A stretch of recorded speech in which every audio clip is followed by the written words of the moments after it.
Hello and welcome. We return. It is, of course, Worldbuilding Wednesday. I, as always, am your host, Casimir Basilius of the Grand Dimensional Empire, here to bring you world building, assuming everything's working. We still don't know. We just don't know. Which is what we're trying to figure out.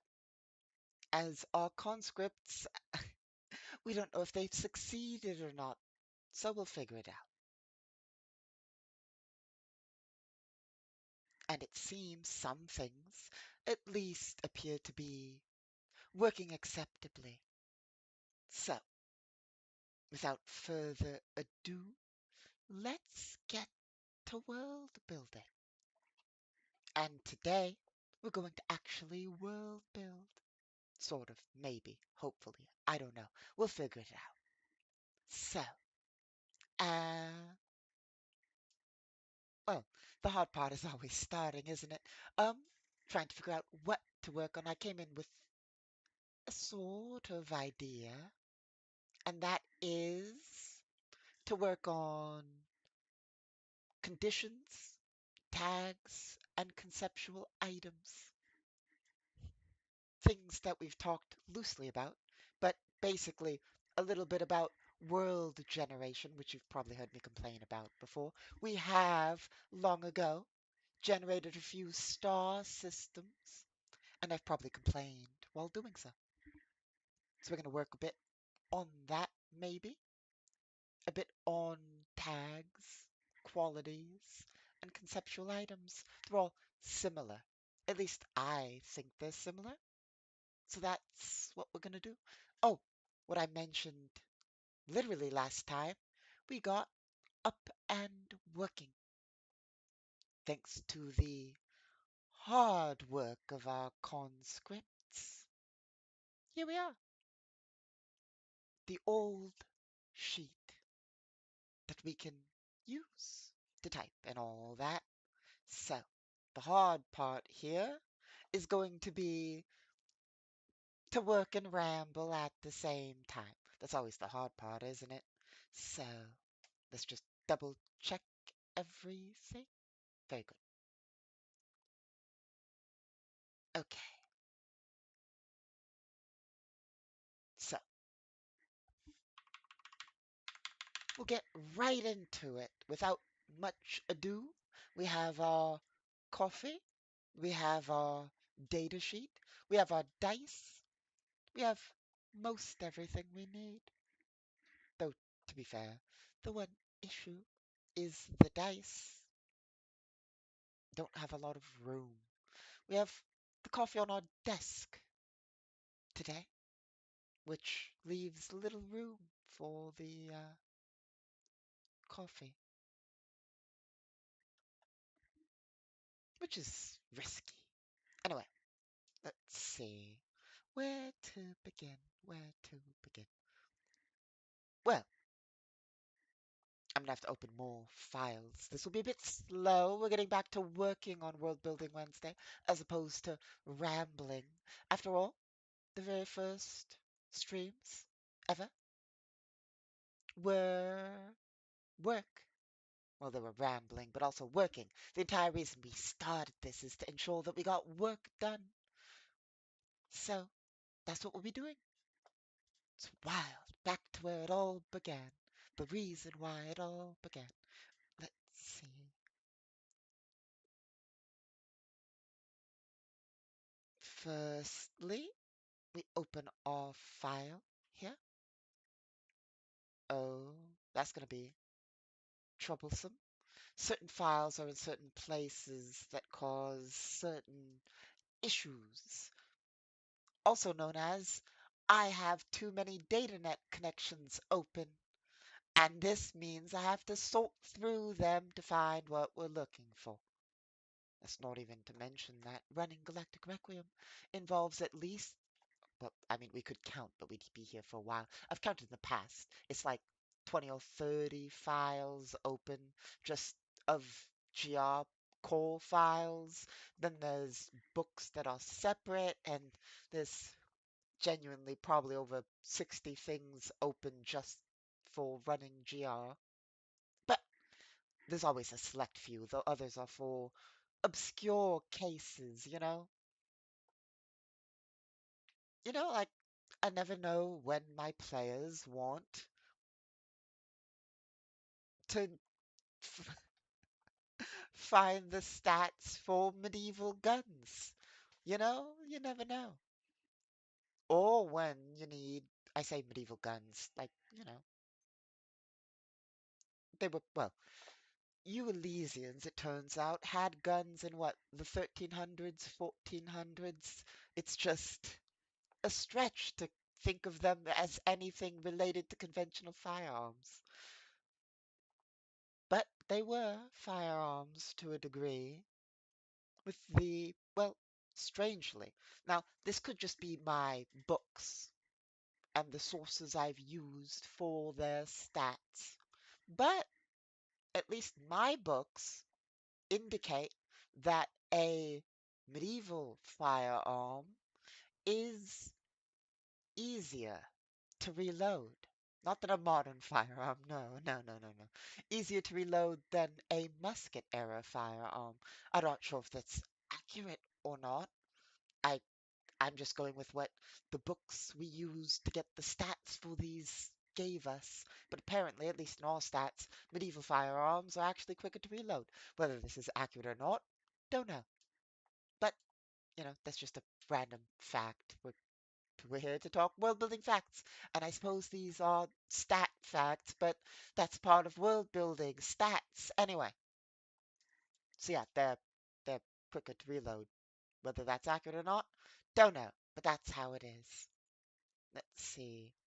Oh, they also have downsides. Don't get me wrong. They they have downsides. Where are we? Might as well talk about it since we're here. It's off topic to a degree, but here we are. Sip of coffee.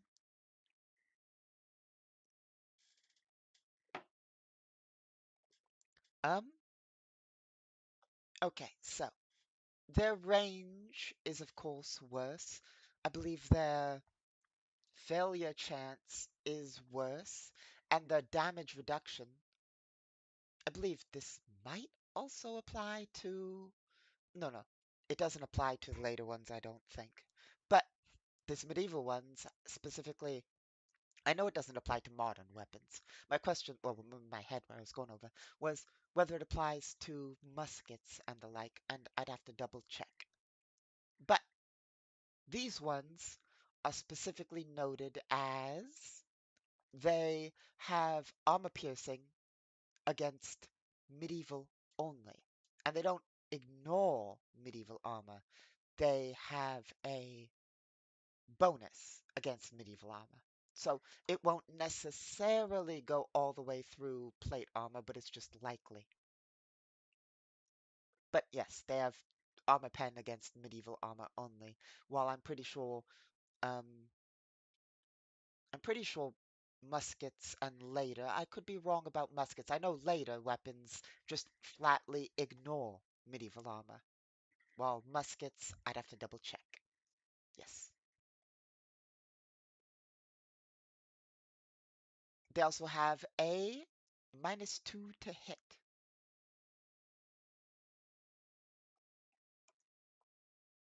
So inaccurate, have a bigger failure chance, and aren't as good at armor pen. I believe they have worse range, and basically stuff like that. But they're quicker to reload than a musket. Yeah, anyway. Oh, there was one book that supplied ideas for stats for not medieval, Western weapons, being, revolvers and muskets too, and that like. But the various different kinds, words are difficult. Different kinds of revolvers and muskets and all that.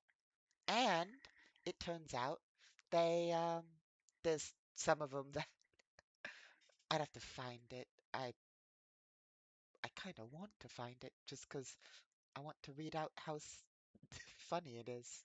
At least it's funny to me. Let's see. I believe it's in the core rule book. Core rule book doesn't contain the guns, but it contains rules for reloading. And reloading is where we'll find these ridiculous numbers.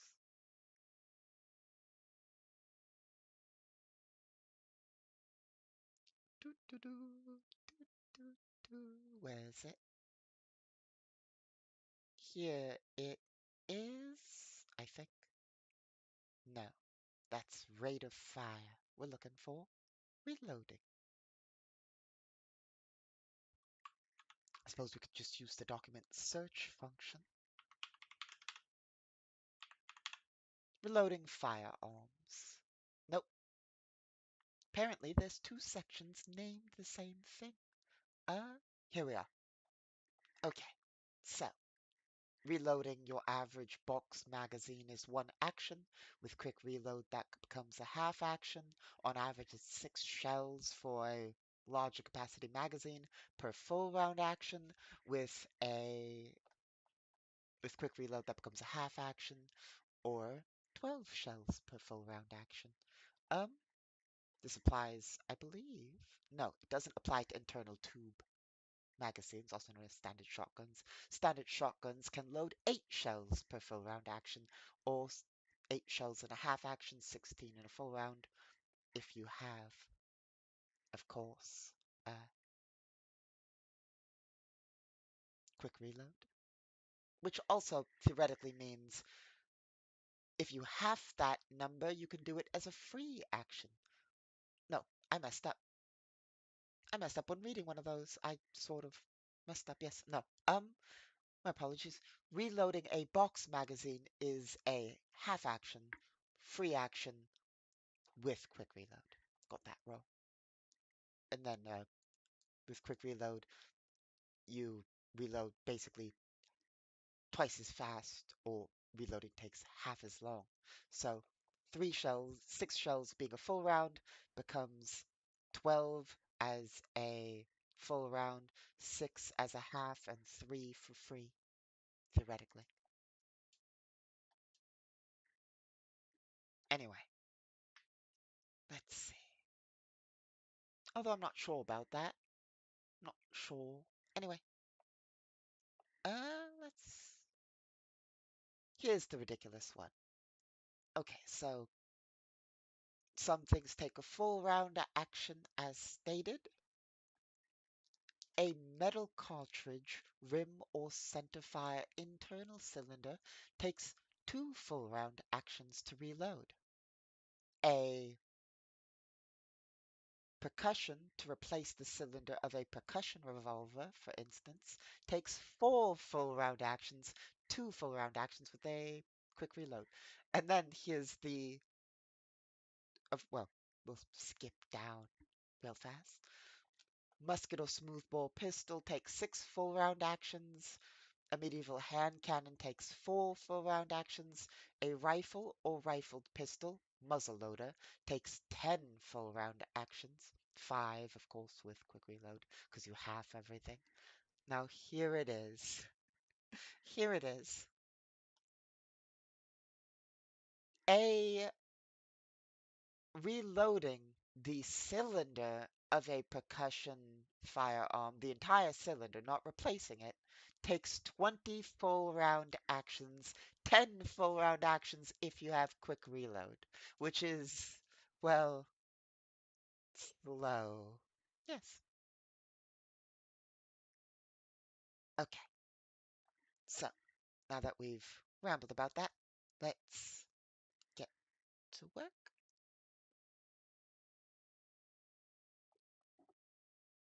Tags and qualities. Let's see. No, we were looking for something. What were we looking for? We were looking for... Oh yes, I was rambling about rules that players might need and why we have 30 books open. And that goes to, you never know when your players want to participate in the space stock market, or you need to figure out the random goods generator or galactic trade, supply and demand, which brings us into tags and qualities. World tags and qualities can affect things. Some of these things they affect galactic trade. So can conceptual items. Good relations with a trader can affect the value of your trade deal. Random things players might need. Random books you need open. But also things that tie to tags, qualities, conceptual items. So, enough rambling, let's get to work.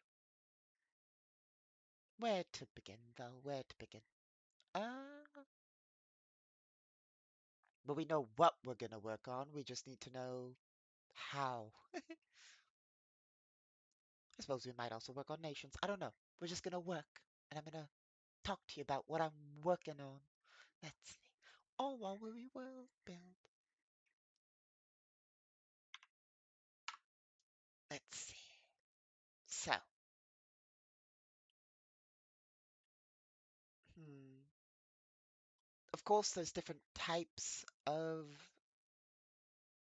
tags and qualities and worlds and all that. So, let's go to our simplified nation rules. We'll scroll down because that's one of the sections that needs work in the game. Not a lot, well, I was going to say not a lot needs work, a lot needs work. Copious amounts of things need work, but luckily for us, everything runs good enough. Nations run good enough, but they're just still not in a place that I'm happy with.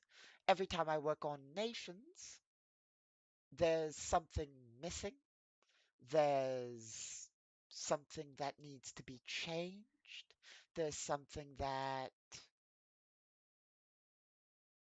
what's what I'm looking for? Something missing, something needs to be changed, something I realized, oh, I should add this, or etc., etc.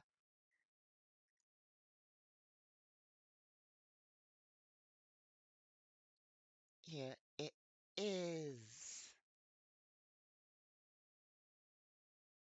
we were looking for the section on this, which is going to be properties, build notes, and skill points. Also misc tags and qualities. Okay, so for a simplified nation, nations and their territories can build certain things. These are listed as skill structures that affect the skill points. The question is, do we need to work on it? That's what we'll figure out.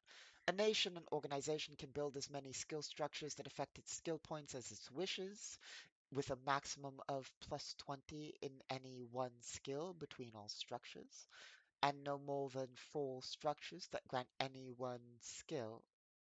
Oh, that's supposed to be added on. It's a separate line, so I read that wrong. And no more than 4 structures that grant any one skill. Example. So to max a skill, you need 4 plus 5 structures in a skill, as you cannot have 5 structures of plus 4.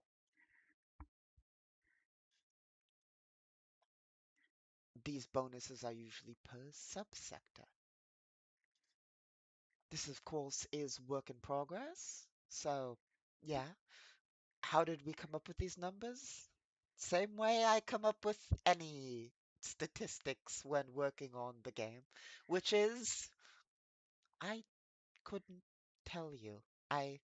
It's not things I can't share. It's I don't know how. I know that's weird. Did I use anything to come up with these numbers? No. No. These are purely custom. I didn't take them from anything. I just sat down, looked at the numbers and went, "Yes, this makes sense." It doesn't though, does it? Well, I mean it does. So the logic here is that skills for characters cap at around 20. Well, 23. And then you get special abilities and all that, and technically you can go beyond 23. But for simplicity's sake, they cap it around 23. Sorry, making a note here, separate note for something to do later.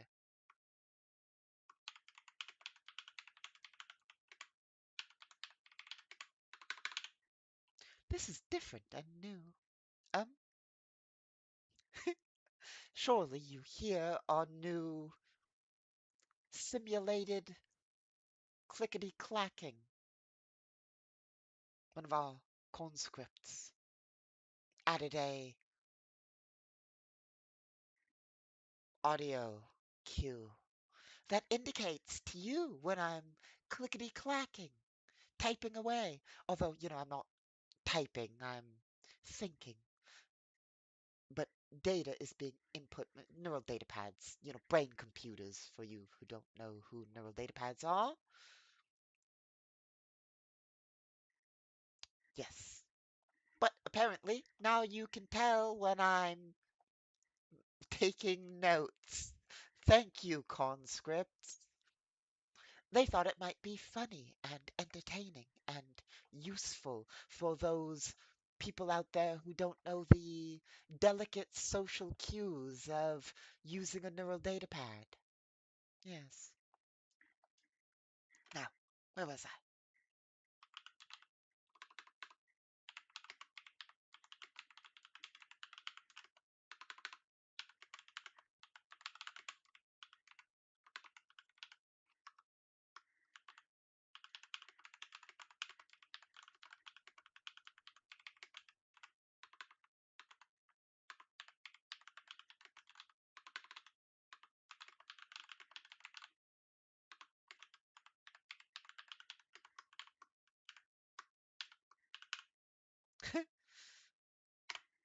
Let's see. Almost done.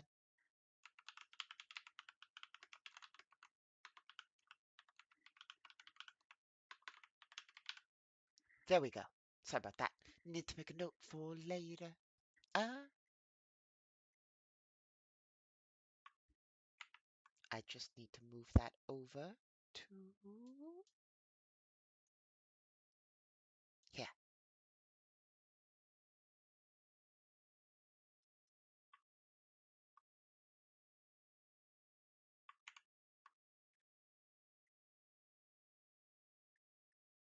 There we go.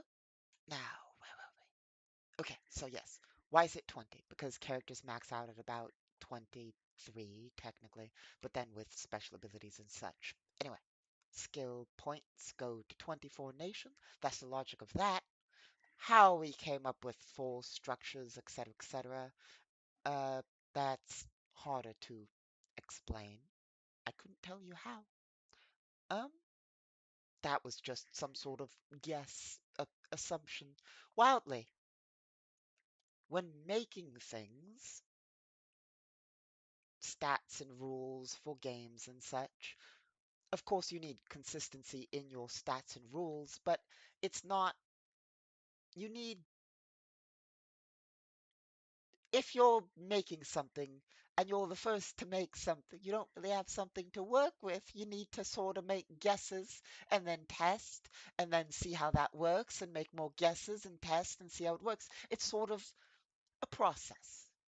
So that's sort of what we've come up with. It seems arbitrary, but there's a little bit of reasoning behind it. I say I don't know why. It's sort of so that there, as it's per subsector, you have up to 10 worlds in a subsector.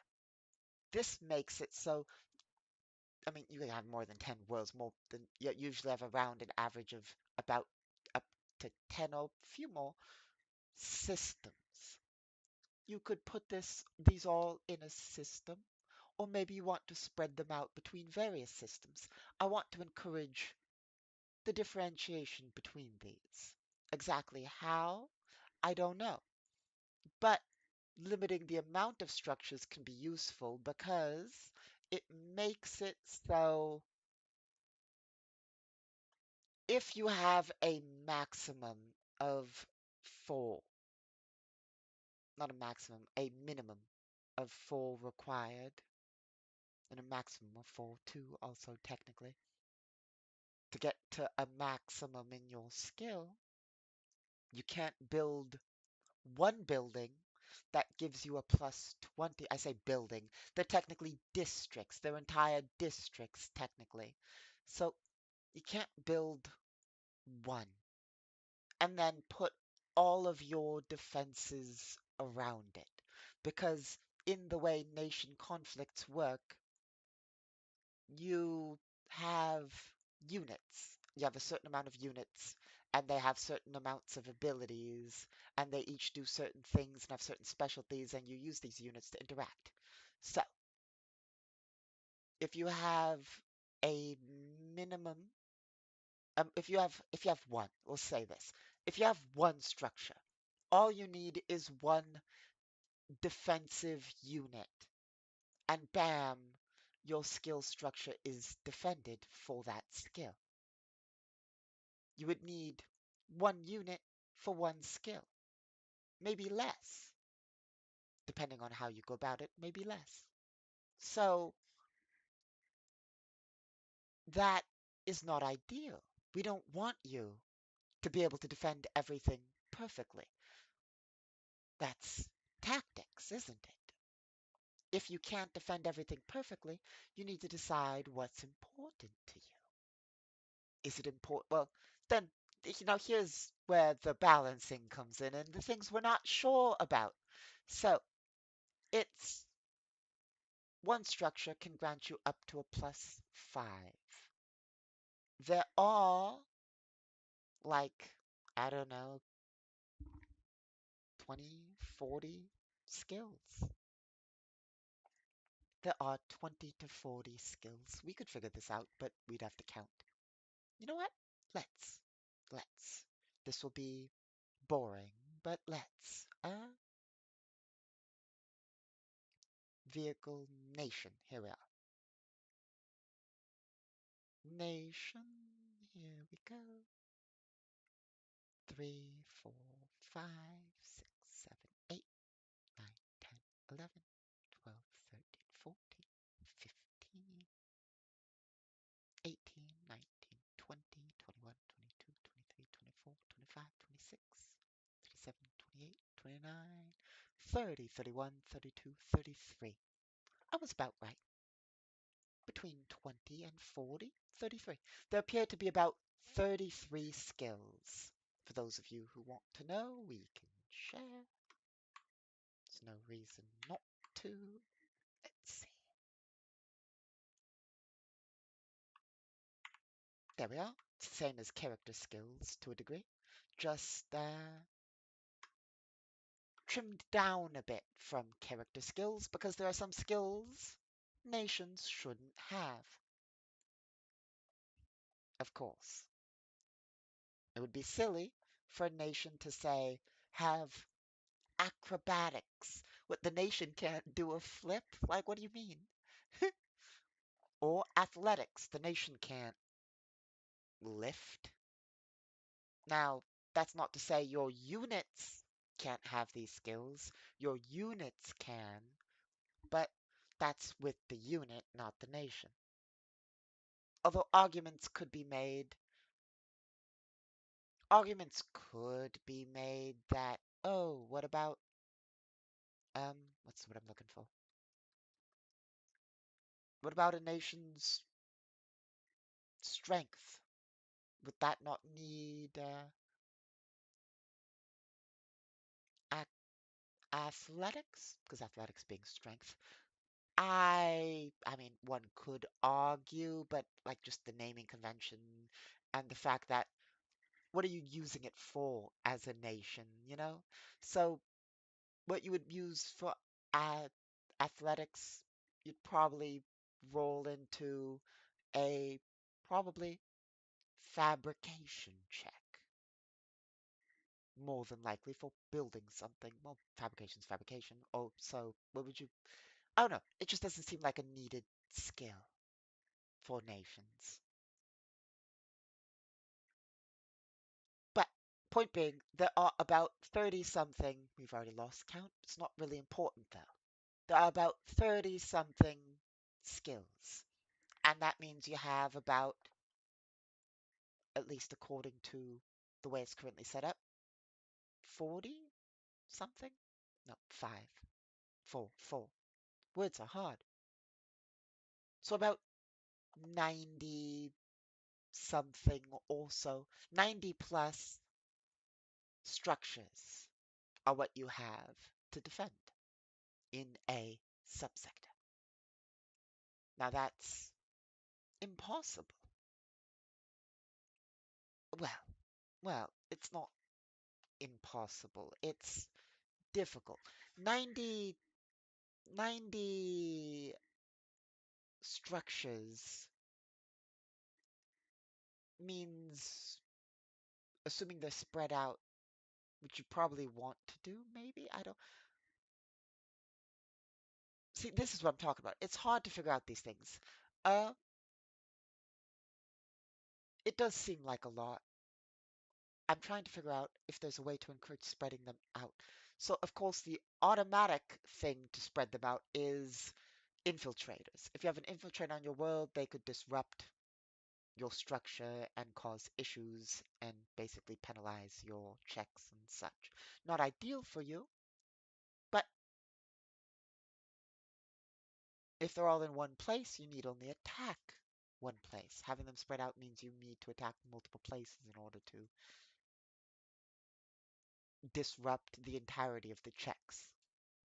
But there should be different ways to encourage that, being, well, world tags and qualities that can affect where you might want these structures. You probably want a structure that improves your engineering on a world that has tags that benefit your engineering, while you might want medicine on a world that is rich in, well, chemicals that help in the production processes of medicines would probably give you a boost in your medicine checks. So you might want to build that on a world with those and such. However, a lot of these are Terran based, so it's complicated figuring out how exactly to get it all to work. Let's see.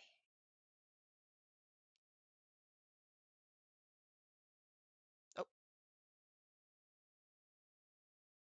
I clicked on the wrong thing. Here we are.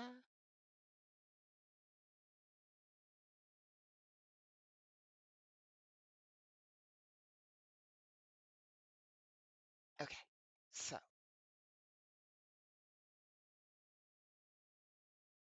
tags and qualities for these. Let's go back over to this sheet.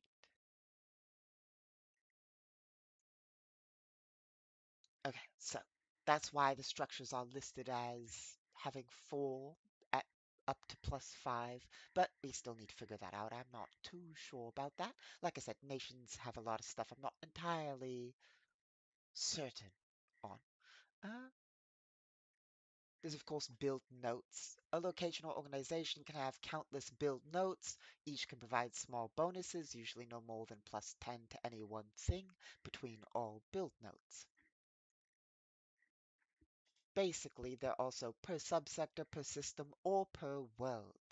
Build notes are, while skill structures are usually listed as per subsector. Then, of course, there's edicts and decrees and projects, which can provide a bonus of up to +6 to +10, and are also per subsector usually. However, those are enacted by a government. They take time to enact, and they don't necessarily always provide a bonus. Some of them are grand constructions or mega projects, and in some rare cases, they provide the bonus.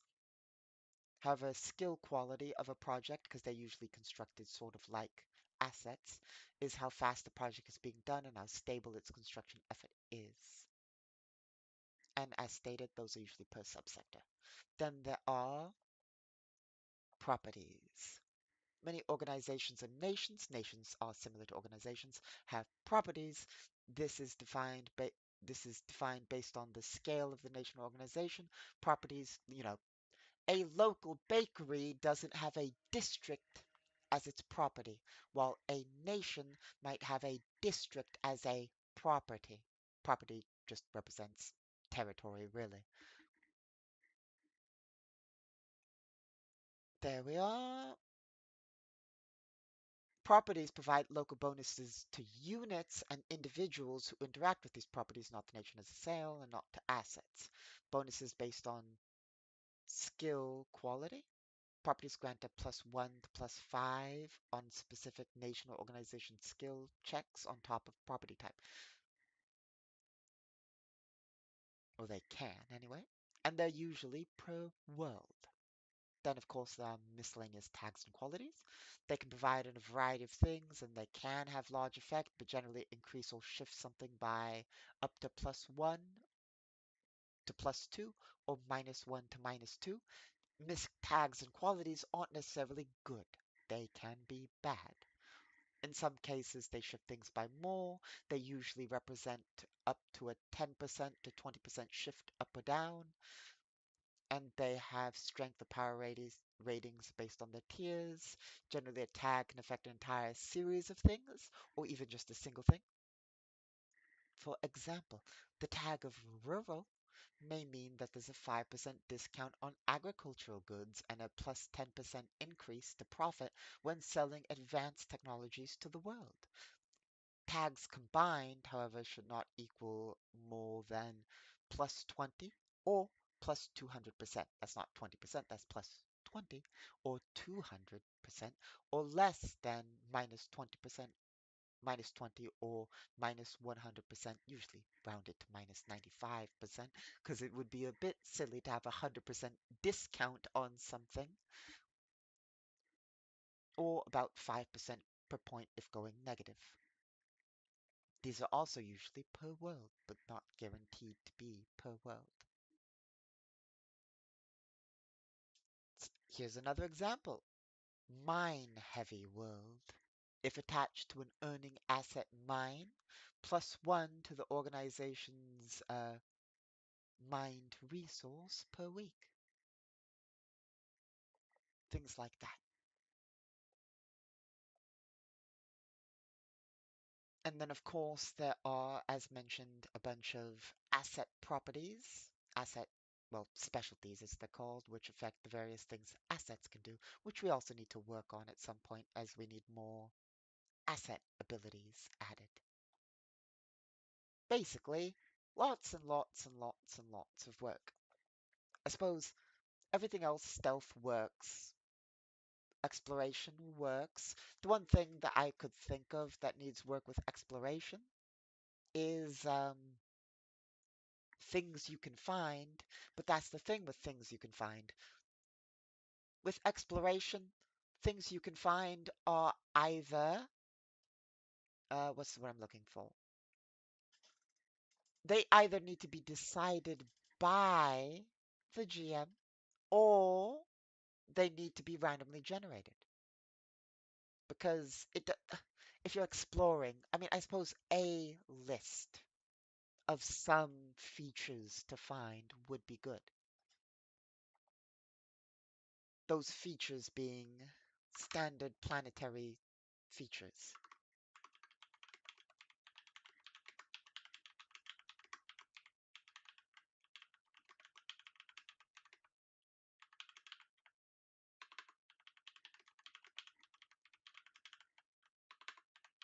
For instance, waterfalls,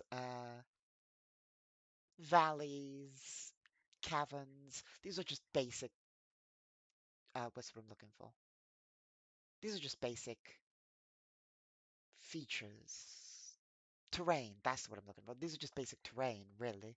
But what I'm talking about is more things for you to find when exploring these terrains, like medicinal plants that may be of value on the galactic market, strange aliens, uh, ores and minerals, these kind of things you might find when exploring as benefits.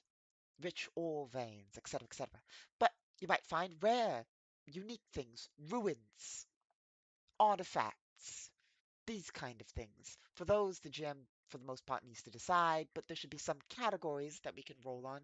But currently, it's purely very much random generated using a chart to get basically infinite options. Even with categories, you can still roll on a chart to get infinite items.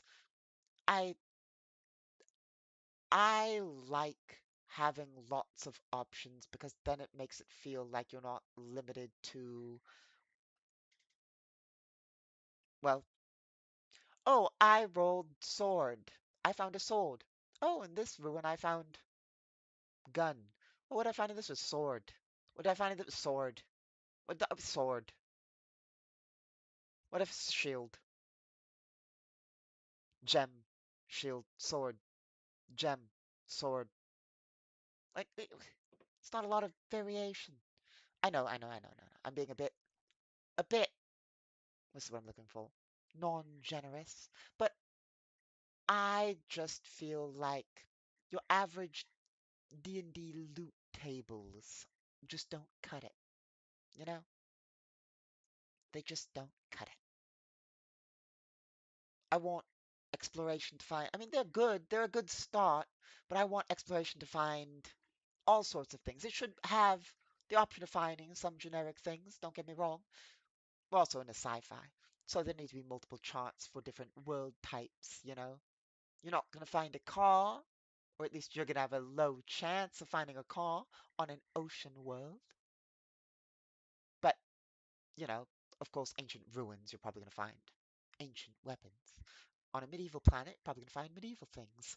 In the ruins of a decayed modern city, you're going to find a variety of things. I just like more options, you know? And so the random charts allow us to do that with a little bit of interpretation. But there should be some categories we should work out in that. Anyway, social conflict requires some clarification of attack and defense and what some of the moves do and that needs a little bit of work. And to work on the not influence, social hierarchy for nobles thing that needs, it works, it's just a little confusing. I wish it were a bit clearer. Maybe that's down literally just to organizing the chart better. Honestly, it could be down to that. That would probably solve things.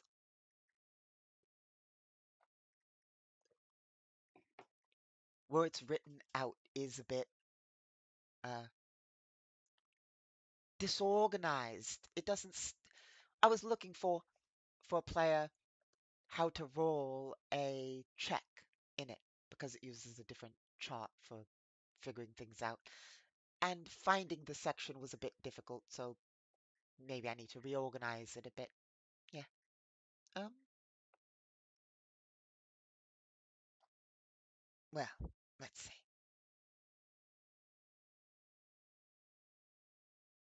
Here we are.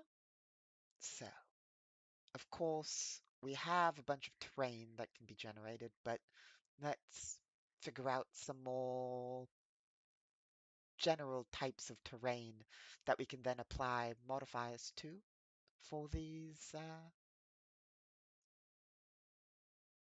worlds. Yes.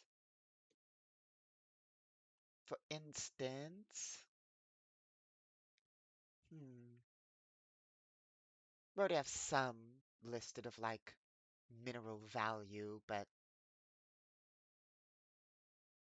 trying to come up with things is always hard.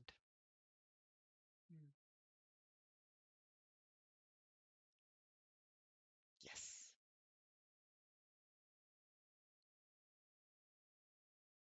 I just don't know. I just don't know. Let's see. To be fair, this is why I usually do it on my own. I'm just sitting here staring, thinking, and trying to come up with things and taking notes of ideas. Not necessarily, you know. It works better if one knows exactly what to do, you know? For instance, typing about something that we have an idea of can be easy. Typing about something when trying to figure out how things work, harder, you know? Let's see. I suppose we're just probably not going to get much done today. It's just how it works sometimes. Let's double check. Hmm.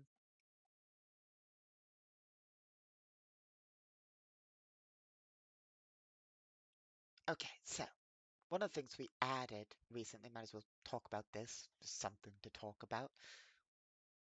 The idea in nation running, so when you activate a unit, that unit takes action, of course, like that's how this works. Let's see, do we have a place that we can look at? That would be good. Uh, Lots of files here. We're looking for a space map. Uh,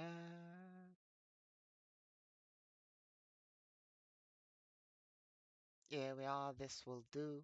Okay, here's some nations we worked. It's an area, I say, we worked on before, a long while back. One of the areas. Anyway, let's say this nation is a nation, because they are, but let's use them for our example. We need an object. This will do. Bam.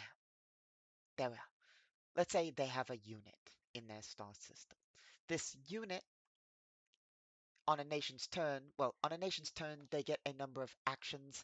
Let's say they control two subsectors, just for the sake of it. They control all this. They don't, but let's just say they do. What would happen is on the nation's turn, they would get a lesser action for this subsector and this subsector. One per subsector. Even if you only have a world in a subsector, you get an action to cover what you're doing in that area. If you have two worlds, you still only get one action, but basically it's per subsector. Nextly, so you'd get two for having two.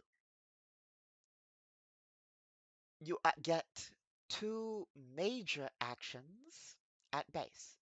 You get two major actions, and then you get an additional major action for each influential leader unit you have. They're not like assets, they're units, they're separate. You then, with your major action, can activate an asset. This being an asset. Let's say they're saboteurs. On their turn, you activate one of your major actions to take two actions for your saboteurs. They will travel to here. That is within 3 days travel, so they can make it there. That's where they want to go. For the other half action, they will try to sabotage. I come to the realization that this is in the way. I am sorry. This being a subsector, this being the capital, this being the other subsector, they get one per subsector. I forgot we had the thing in the way, yes. So yes, they moved from here to here. Here's our saboteurs. Let's see. Uh, so what occurs is basically they would then be able to spend the other action to sabotage. However, given that this is their home sector, now they could be based out of either sector that the nation controls, because but the words are hard. They could be based out of either subsector that the nation controls. They are based out of here. So, given that they're operating one subsector away, this is technically one subsector away, they would be taking a -2 because they're a subsector away. Every subsector away, well, I say not -2, no, sorry. They'd be taking a quality loss of, they'd be taking a quality loss of 1. I got that wrong there. Yes, they'd be dropping a quality step given that they're one sector away.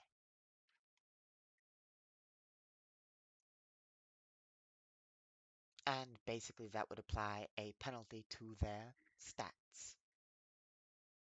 If you're trying to affect something with your nation, you do take a -2 per step away. If you're a unit, you take a quality degrade per step away. However, you there are things that can affect that. For instance, of course, if you have saboteurs who are operating outside of your territory, so you probably have strengthened logistics, meaning they can operate two whole subsectors away without a loss in quality, meaning they could operate theoretically here without a loss in quality. However, if they operated here, they'd take a quality step. That's how that works. I was confusing the quality steps of units to nation actions, which are separate.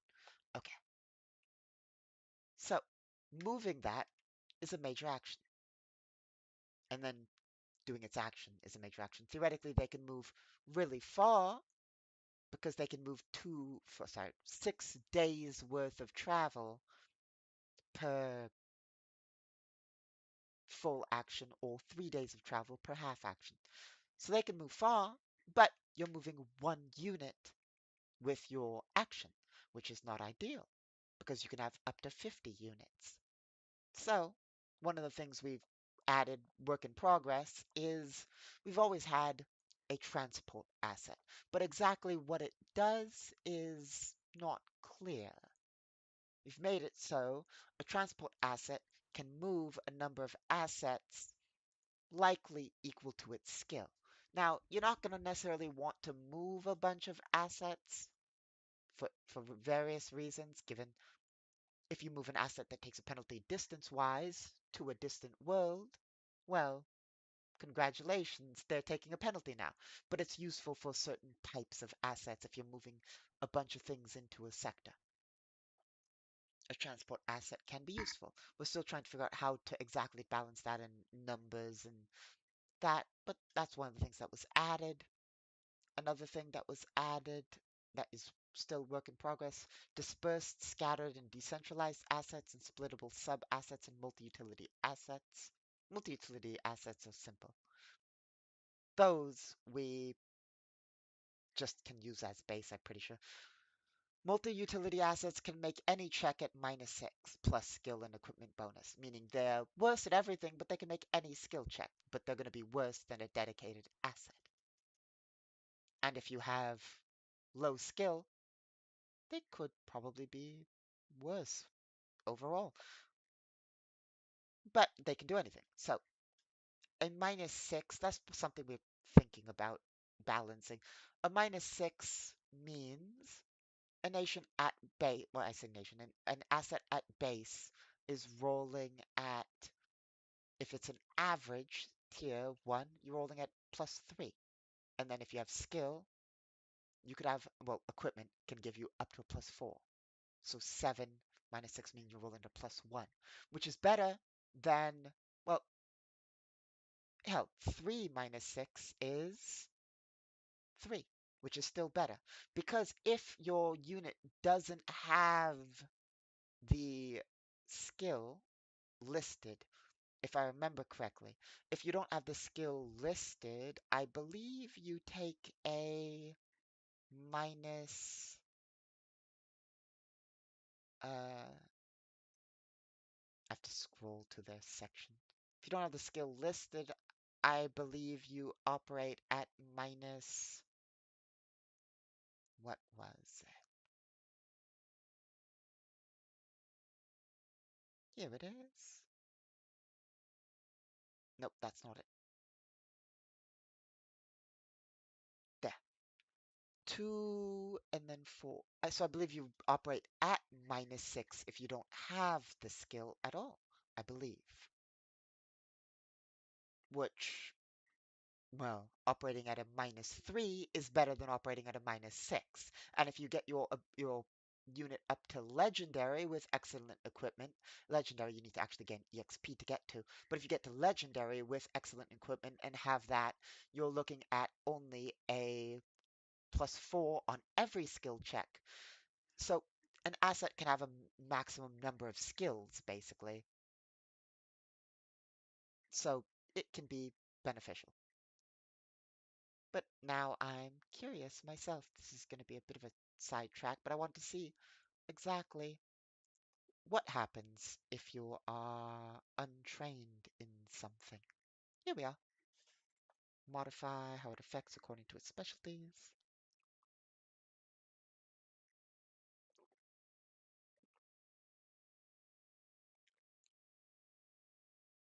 Equipment rating. If the unit's equipment rating is higher than poor and the unit's presence service in an area is not covered by its specialties, that unit functions as if it were poorly equipped. Okay, so yes, you would take a -4 for your equipment because you don't have what you need at all to do the task, assuming the task requires equipment. And you would also, I believe, act as untrained. Let's see. Here we are. These using its green first.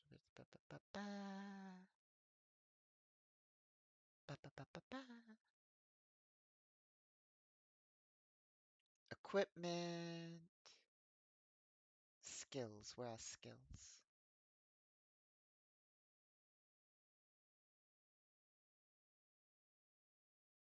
Here we are.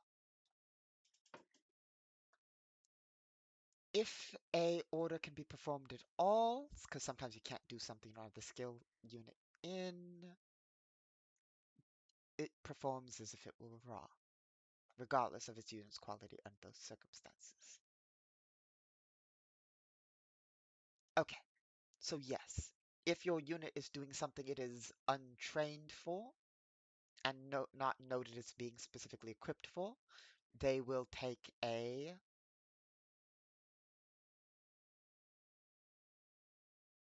-6. So yes, it is better with an average unit to have it as with that ability if you want them to be able to do anything, well, everything. So it's sort of upsides, downsides to those types of units, basically. That's the gist of it, really, isn't it? Yes.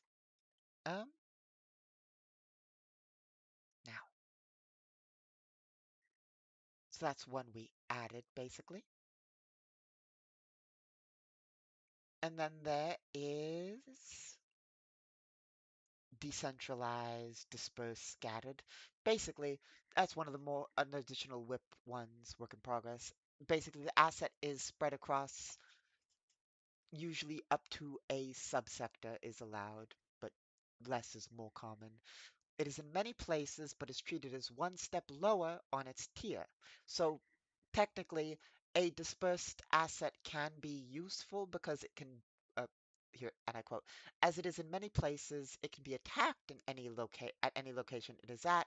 Each location destroyed deals an amount of damage. Destroying all locations means it's destroyed, and it will often have a hub. It is commanded from. Destroying the hub will deal a significant amount of damage to the asset. But basically, it means you don't need to transport your asset. It can act wherever it is, and it basically can be a bit sturdier or a bit weaker, depending on how you go about it.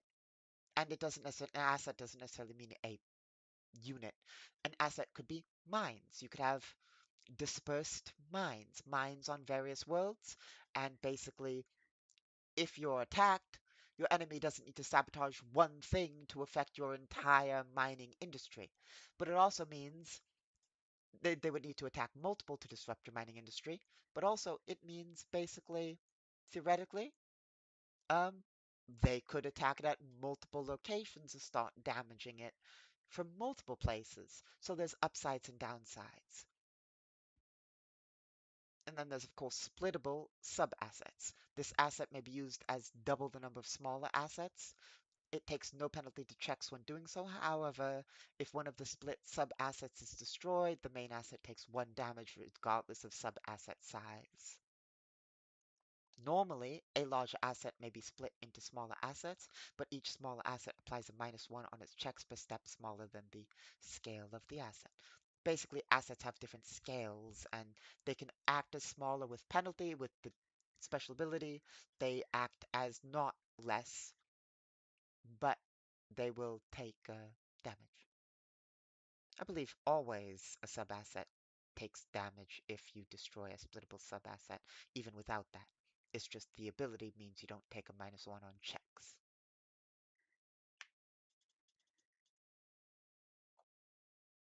Yes, that's another slightly work in progress one because it's one of the newer ones.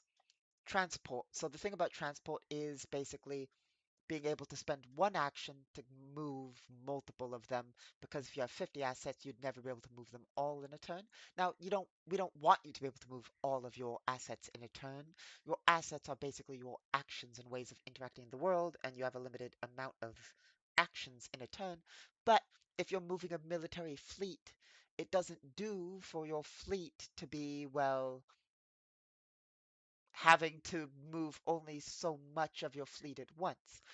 There should be upsides and downsides to this, of course. For instance, you should be able to move a number of your fleet, and they should all probably have to be able to move to the same location with your transport asset. Basically, sort of like that. Another one that we've contemplated, which is also work in progress, is a bonus to the logistics asset that basically allows a number of assets based on the quality of your logistics asset to operate beyond their range as long as they have a logistics asset with them. Upside, they can operate far beyond their logical range. Downside, if your enemy sabotages or destroys your logistics asset, congratulations, your entire units just all of a sudden, well, start taking severe penalties. Your units will now all of a sudden be, well, depending on how far they are, acting as the worst possible tier in what they're doing, which is not ideal. So you want to protect your logistics asset. Upside, you can operate far beyond your territory. Downside, I mean, you already can. You can operate up to, I believe, the maximum with the average logistics and independent operations is 4 subsectors. So let's say, again, this is your border. you could operate, you don't own this or anything else. If this is your system, you could operate with four abilities. These do take up slots on your unit, but with, sorry, not four, three abilities, slots taken, you can operate here with no penalty. No penalty to operate here. However, you then take a, I believe, I'd have to double check exactly how it's worded. I forget whether you take full penalty here or you start taking penalty here. I'd have to double check. Let's double check. Let's see.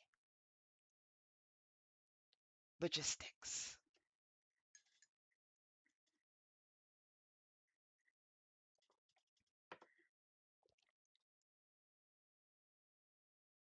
An inexperienced unit may operate a total of 4 subsectors away before instead of the normal 2, and acts as inexperienced with the first 2 subsectors around it. It doesn't specify. Wow. Thanks. I need to specify that. That's another thing I need to do in my work. Okay, so yes, basically, that needs to be noted exactly how that works, but basically, it allows you to operate further away with no penalty to your quality.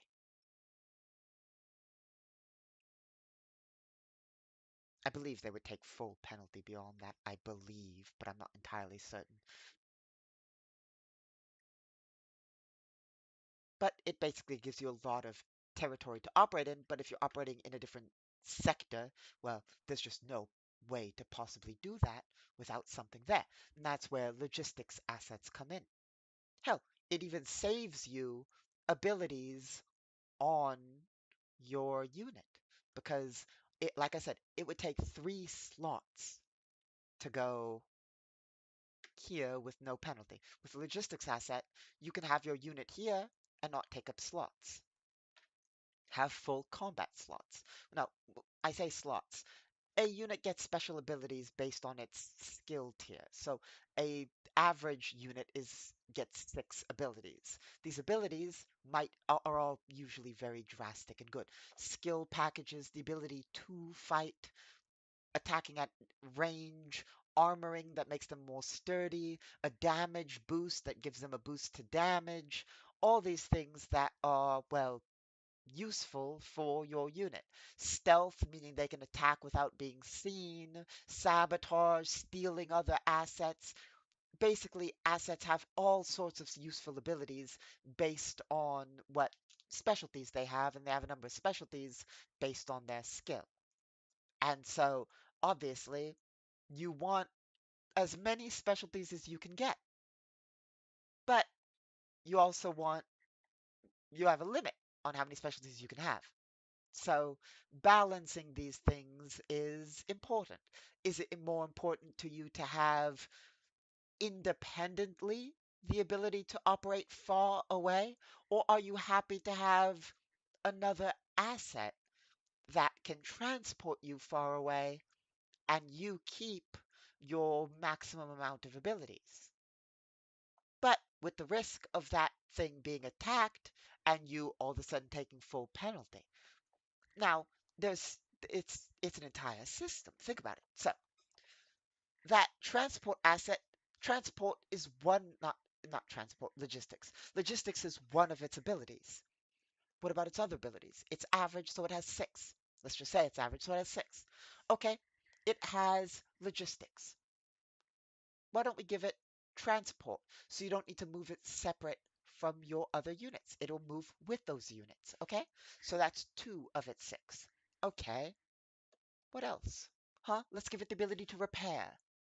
A support, giving it basically the ability relief asset repairs conflict damage. So now it'll repair your unit automatically on its turn if it activates. So that's another ability. That's 3.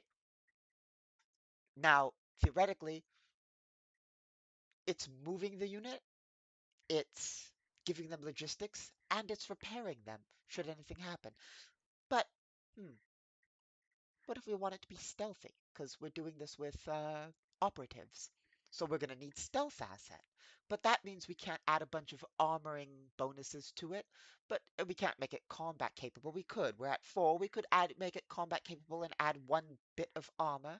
But no, no, no, no, no. We have units that are more combat oriented. Do we want to risk our unit in combat? Well, we probably want to be more defended. So maybe one of those units we're bringing with it, we give it the defense ability, which means it can make a check that gets it a bonus to defend another asset it's with. So we're going to need to transport another asset with it. We don't need a whole nother transport asset because it can transport multiple, but we're going to need an asset, one of the assets with it to have the ability to defend it, probably. And so do we want to give it armoring or do we want to give it more special abilities like support, which is different from relief, gives it the units that it's helping a bonus on their skill checks.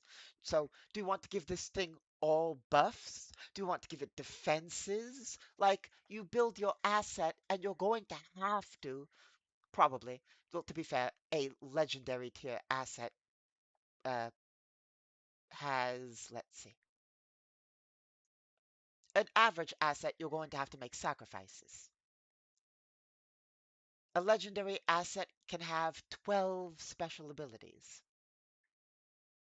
So, you know, 12 special abilities is probably going to be more than enough to do most things. But do you want to risk a legendary asset? A legendary asset's going to be good. If it's combat oriented, it's going to be very good. But if your legendary asset gets destroyed, you can't just buy another. You need to train up a legendary asset. And if it gets completely destroyed, you lose that asset. If it gets damaged and flees, there's a chance its quality drops. So do you want to risk a legendary asset on this thing? It's good at a lot of things, but do you want to risk it? Now, if you need this thing to get done, probably risk a legendary on it. So and it probably has more abilities and defenses, is more sturdy, can do more. So there's this whole balance of what skill tier are you sending? What abilities does it have? A unit can only have so many abilities. Hell, even with a legendary with 12 abilities, you're not covering everything.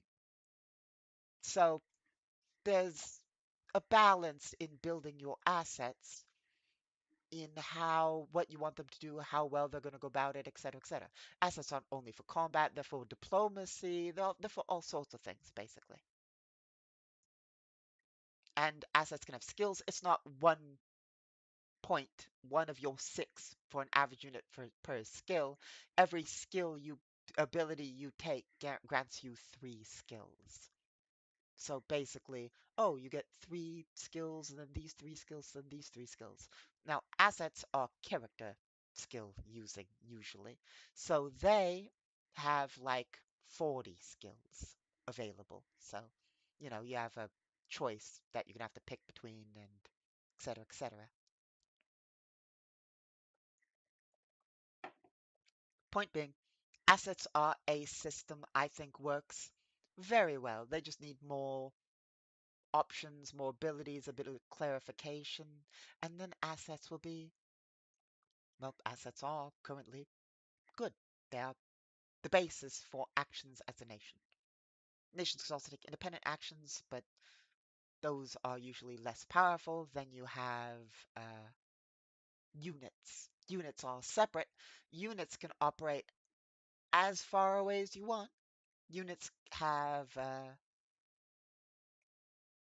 abilities. Well, no. What was it? Units usually have skills they're good at. They can operate at any distance. They're usually smaller in scale, and they are, well, more expensive. And they usually have higher upkeep than average assets. But they're separate and basically they have their own benefits and drawbacks, basically mostly benefits. Yes. Let's see. But as I said, assets aren't necessarily individuals. They can be things like mines, factories, all sorts of things can be assets. Assets are just that, assets. Crazily enough, wild. So that's mostly how that works.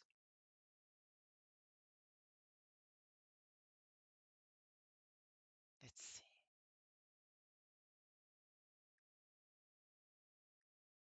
And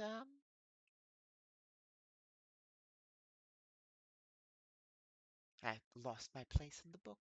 Uh, Here we are. So those are basically some of the asset abilities, specialties we've been considering, working on. Well, added, but need a little bit of refining. Oh yeah, this leader asset. Leader asset basically is another one that basically is work in progress. The idea of that one is leader asset takes its full action and allows a number of assets based on its tier to take one action. So basically it gives you more actions than it would normally.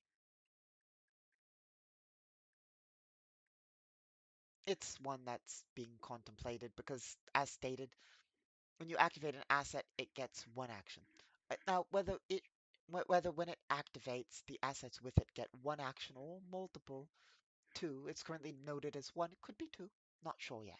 Not entirely sure yet, balance-wise, how many it should get. But it's useful in a sense of giving you a few more actions with a unit with units to be able to do a variety of things. I forget why. There was something that came up, and I was like, it'd probably be you makes sense if you could have multiple, if you basically take up an asset slot to be able to have multiple actions. Yeah,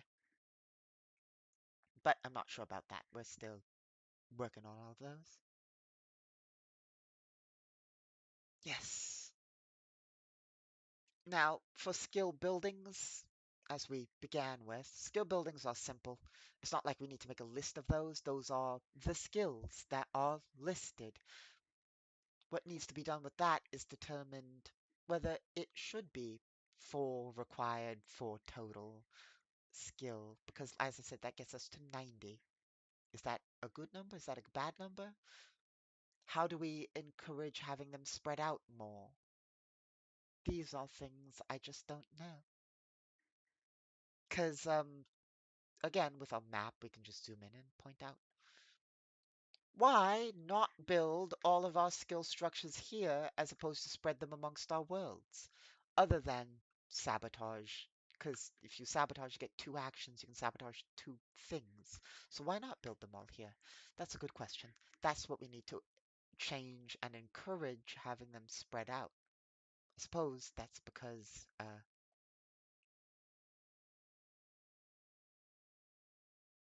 the only reason I can currently think of is if you did have all of your skill structure here, I suppose we could apply the distance penalty. So distance penalty for nation acting is per subsector, yes, but maybe distance penalty per world would be applied, which we have.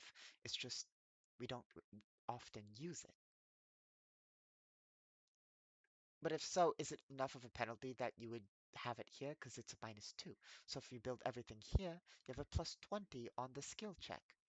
18 when operating here. 16 when operating here. 14 when operating here. Is that worth building one here and one here? Because then you would still take penalty. I don't know. Trying to make it so you want them on multiple worlds is something we need to figure out. Other than just the little bonuses on worlds that encourage it. Hmm, that's one thing. Build notes are just, there are countless of those, and those aren't as important. Same with edicts and decrees. properties are per world and only affect individuals. They're more for individual-based things, however they can grant a bonus on some nation checks, but those are local. I suppose those should be for, I mean, stacking. Yeah. Um,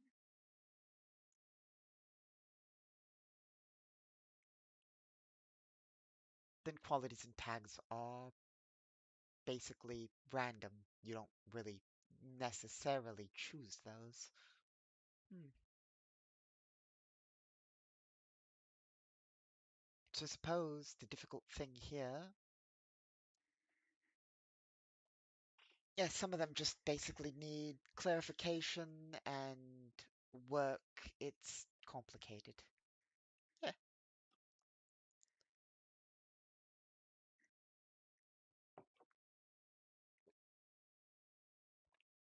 Hmm. Let's see. Let us jump over to the other section because I look, if we continue down this path, there might be a few things for me to ramble about, but I'm just going to go into deep contemplative thought, you know, which is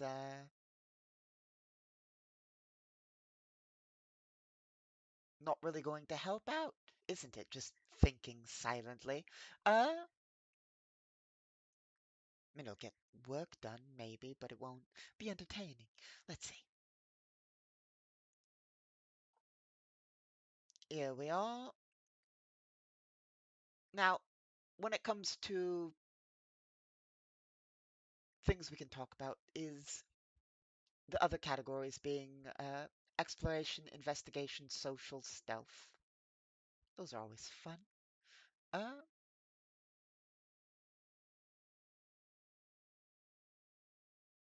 Here we are. So,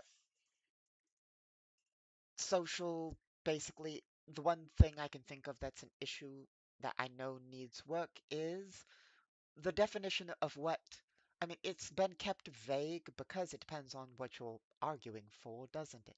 But for social conflict, success and failure by degrees determines what you get, and it's noted as like success by 1 to 2. You get what you want with major concessions. What does that mean exactly? Well, it's usually, well, it's currently a bit vague because it depends on what you're arguing for. It's hard to put a statement on it when it can be used in a variety of factors, you know? Or you get what you want with middling concessions. You get what you want with small concessions. You get what you want. You get what you want and a little more. What do these mean? It's vague and it makes it hard to figure out exactly what they mean, but also it kind of has to be because I can't predetermine what players will or what situations will come up. Like, you can argue for infinite things, you know? Oh, I want to buy something at the shop. Let's haggle. To be fair, if you're using these rules to haggle for a a, a loaf of bread, we're doing a certain type of campaign, aren't we? Ah, you know, like these rules aren't meant for always. We don't expect you to haggle for a loaf of bread using these in-depth social conflict rules.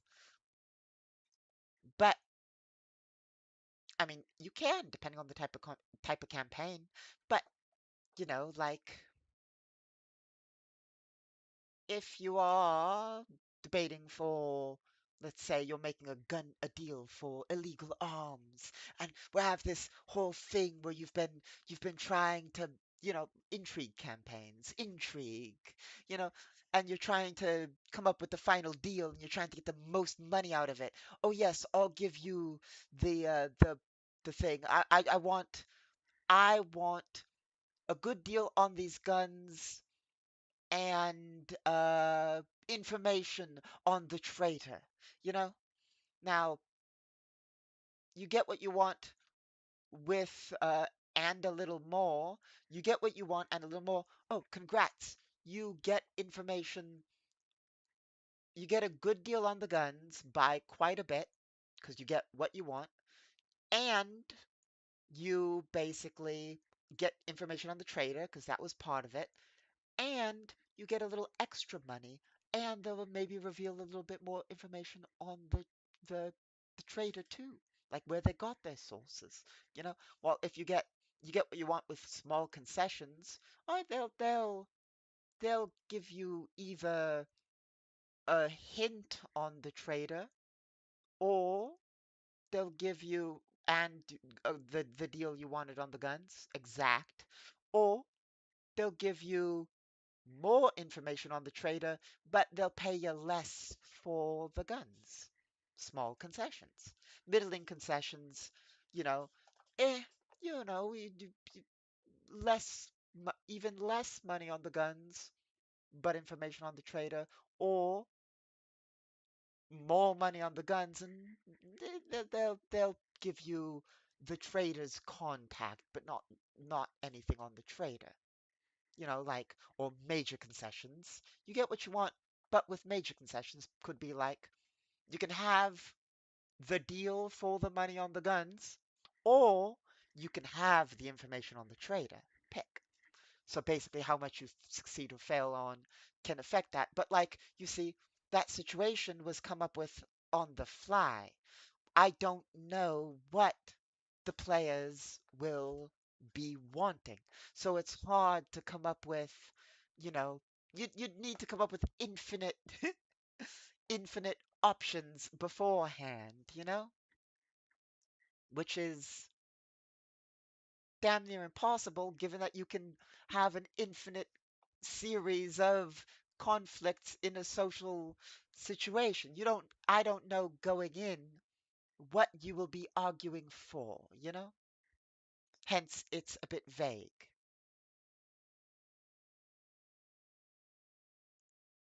But what does need work are the moves. Currently, one of the things I also might need a little bit work is willingness and unwillingness to compromise affects the length of your track, meaning how much you can get out of a situation. At base, the track is listed as starting at 10. If both parties are very unwilling to compromise, that's going to be -8, which means you have 2. You can succeed, both parties can succeed by 2. Both parties can get, either party could get what they want with major concessions, meaning neither party's necessarily going to be able to get exactly what they want. They're both going to come away with some deal that they get what they want, but with huge downside. And if they refuse, the other party gets a bunch of benefit. But whether they're allowed to refuse in the new system, I'm not entirely sure. I think you're allowed to refuse, but with huge, I believe your opponent gets a bunch of successes on you, basically. But although if both are unwilling, basically you both get minimal gain. If one party's very unwilling and one party's very willing, your total's going to be only a -2, meaning your total's going to be 8. You can only get what you want. If you're both not willing, but if you're both willing to compromise, sorry, if you're both willing to compromise by a lot, or very willing, if you will, your maximum could be 12. No, not 12, 14. Your maximum would be 14 because you'd both add +2 to the track, meaning you would go from you both get what you want plus a little more to you get what you want plus middling degree more and then major more. So if both are willing to compromise, you both have a chance to to benefit a lot from a deal. Basically, it affects the length of the track. That needs to be looked at, but I think it works pretty well. The main thing are the conceptual items. modifiers that you gain that affect things. Basically, things like, does the person you're interacting with like you? Do they fear you? Do they dislike you? Do you have blackmail on them? Do you have information on them? Leverage, something to trade with? All these things can affect the social conflict and sort of are like moves in combat, but some are burnt, they're usually burnt, basically, in your interaction. And you have to gain them, basically. So basically, if you gain a bunch of friendship with somebody, yes, it's going to stay there, depending. And then if you use it nicely, it depends on how you use it. If you use it nicely, they might keep it. But you might gain it over time or lose it over time. Or if you keep asking them for favors or pushing them, you might burn it. Or, depending on how little of a favor you ask or how much, you might be able to keep it and not burn it and such. Basically, how much you're willing to use or get, and you have to gain these things. So, how do you gain these things? Interactions with the character may gain you friendship. Now, leverage, you might have to do a favor for somebody and gain leverage. Or if you do a favor for somebody, they might not give you leverage. They might give you blackmail on somebody else or information to use on somebody else, etc., etc. But the thing that needs work, these are all easy enough to come up with. Easy enough to come up with these conceptual items. The hard bit is determining how you can use each one. Now, I don't want them to be universal, you know? So far, it's just a vague feeling. But I think there should be slightly stronger. The amount of conceptual items there should be categories, but they should be a lot. But they should not all be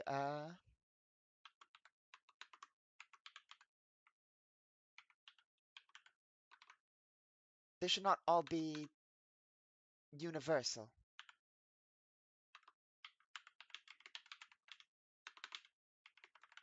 For instance, here's a good example.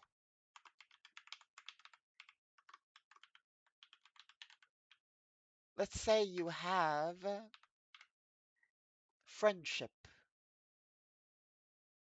If you're trying to blackmail somebody and you have friendship with them, well, A, that's probably going to burn some of their friendship away without any benefit. I mean, you'll benefit in the blackmail check, of course, because you're using an item, but you're probably going to, at using it, burn friendship with them because you're trying to blackmail them, so you're losing friendship status with them. Anyway, so one of the things is, for instance, it should the issue is a lot of these are multi-use, but just how multi-use they are is difficult because I don't want it to be infinitely multi-use. A good example, you're using blackmail on a target.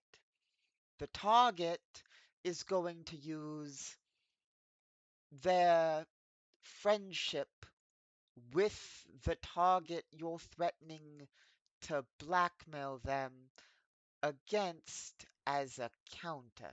They are going to be like, would that suppose that'd be more of a bluff? I don't know. Um, Basically, can you use friendship to counter blackmail? How would that work? What does that look like? Can you use information to counter blackmail? I suppose that depends on the information. What about leverage? I suppose that depends on the leverage. But it should be a system of maneuvers, which makes this difficult. You can, you shouldn't be able to use any conceptual item against any other conceptual item.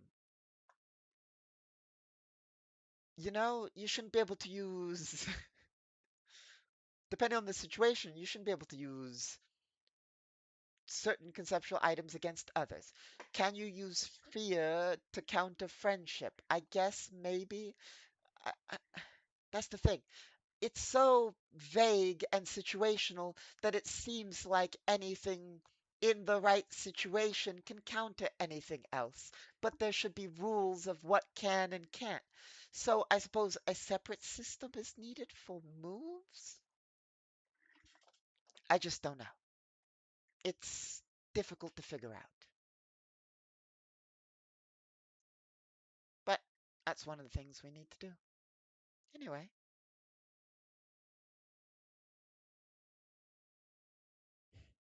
alas,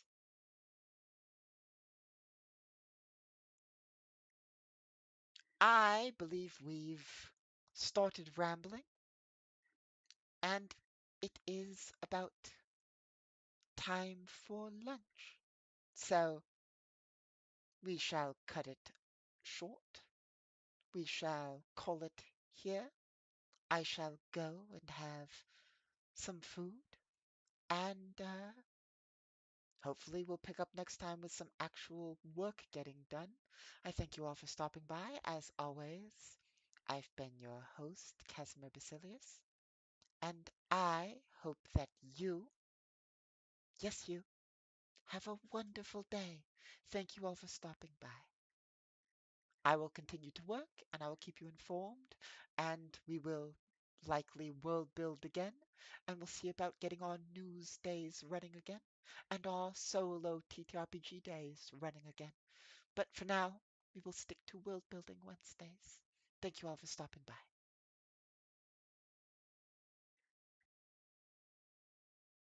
Have a wonderful day.